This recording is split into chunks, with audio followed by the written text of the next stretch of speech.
Monsieur le représentant du Premier ministre, Monsieur le représentant du ministère de l'Intérieur et des collectivités territoriales, Mesdames, Messieurs les directeurs généraux ici présents, Mesdames, Messieurs les représentants de la communauté internationale et des agences internationales, Mesdames, Messieurs les hauts cadres ici présents, Mesdames, Messieurs les représentants des lignes aériennes et des agences de voyage, Mesdames, Messieurs les invités, Mesdames, Messieurs les représentants de la presse parlée, écrite et télévisée, Mesdames, Messieurs, c'est avec beaucoup de révérence et un grand sentiment de fierté que je gravis cette tribune ce matin pour m'adresser à cette auguste assemblée en ma qualité de directeur de la DIE, à l'occasion de la présentation de ce nouveau produit qu'est la ICAT. Je me réjouis de la présence des plus hauts dignitaires de l'État, des représentants de la communauté internationale, des représentants des lignes aériennes qui n'ont pas manqué de rehausser l'éclat de cette activité et en ont fait un événement majeur. Mesdames, Messieurs, permettez-moi de vous adresser du fond du cœur ma plus sincère remerciement pour votre précieuse présence. Je saisis cette occasion pour rendre un hommage public et bien mérité à son Excellence Alix Didier Fils-Aimé, qui a fait de la ICAT, dès sa présentation, son projet chéri, ainsi qu'au ministre de l'Intérieur, M. Paul-Antoine Bien-Aimé, qui a pris toutes les dispositions nécessaires à sa concrétisation. Sans le soutien indéfectible de ces deux autorités, l'événement d'aujourd'hui n'aurait pu voir le jour. En signe de reconnaissance, je vous invite humblement à vous lever pour les ovationner.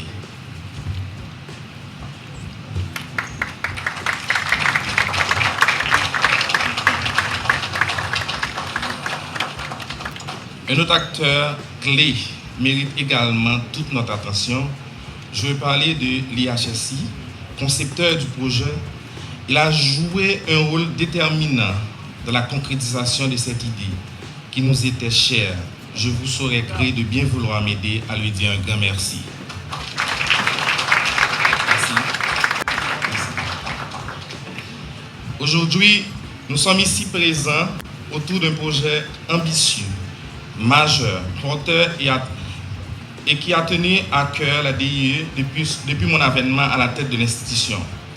Un projet qui ambitionne de révolutionner la gestion et le contrôle du flux migratoire et des voyageurs sur le territoire haïtien. Je veux parler de la ICAT. Il s'agit là d'un projet nouveau, moderne, sécurisé et numérisé qui doit remplacer la carte d'embarquement et débarquement en papier administrée aux voyageurs devenue démodée, vétuste, archaïque, inadaptée et par conséquent dépassée. Depuis longtemps, déjà, beaucoup de pays avaient compris la nécessité de se débarrasser de la carte en version papier, qui non seulement exigeait une grande logistique, mais était également une entreprise onéreuse, qui ne facilitait guère une gestion et contrôle efficace des migrants. Ils se sont débarrassés du vieux produit pour le remplacer par une carte numérisée qui a pris le nom de ICAT.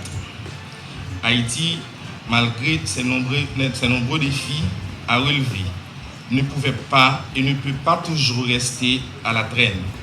C'est pourquoi, depuis mon accession à la tête de l'institution, je suis donné pour objectif de la transformer pour lui permettre d'offrir aux contribuables et aux voyageurs un service de qualité, au moins de coût et dans un court délai. La ICAT que nous vous présentons aujourd'hui s'inscrit dans ce projet de mettre à la disposition des voyageurs sur le territoire haïtien un produit qui n'a rien à envier à celui offert dans la plupart des autres pays. Mesdames, Messieurs, il ne fait point de doute que la ICAT présentera beaucoup d'avantages. Je me permets en effet de partager quelques-uns avec vous. Outre la mise à la disposition des voyageurs d'un produit bien plus moderne et permettra à partir des informations fournies et collectées, de leur assurer une meilleure prise en charge. La ICAT présentera l'avantage de faciliter un meilleur contrôle du flux migratoire et en le rendant plus fluide et en offrant aux autorités la possibilité de réaliser ce contrôle tant a priori qu'à posteriori. Elle contribuera également à l'établissement de statistiques et la constitution d'une base de données fiable, ce qui aidera notamment à renforcer le système de contrôle des étrangers sur les territoires, surtout ceux séjournant dans le pays au-delà du délai légal de 90 jours. Par ailleurs, avec la ICAT, la DIE dispose de moyens plus efficaces et plus rapides pour authentifier le séjour d'un passager étranger en Haïti à partir des données fiables disponibles à être partagées avec d'autres institutions. De plus, la ICAT permettra à la DIE de garder dans ses archives des données statistiques fiables sur le flux migratoire pouvant servir au ministère du Tourisme et à l'IHSI, en particulier dans la préparation de leurs rapports périodiques. Chers assistants, moi espérer intervention à plusieurs autres interventions qui venir à permettre de nous arriver à comprendre l'importance à valer nouveaux produits ça n'a présenté à la nation à l'étranger qui a fait aller venir dans le pays. Nous les ICAT. Et pour nous arriver à faire lumière pour tout le monde, sur toute bagaille qui t'a pas paraître clair, sur ICAT là, nous organiser présentation ça, nous allons pour nous débattre questions ensemble. Nous avons contacté, commenté nous, questions nous, remarques critiques qui sont capables d'aider nous enrichir et bonifier le texte loi qui définit le cadre légal ICAT là, qui déjà paré pour voter dans le conseil ministre avant longtemps. Moi déjà dit nous à toutes ces là qui goumé en pile pour faire activité ça arriver faite. Donc merci pour la participation. Sur ce, je vous souhaite donc à vous tous une bonne journée de travail. Merci.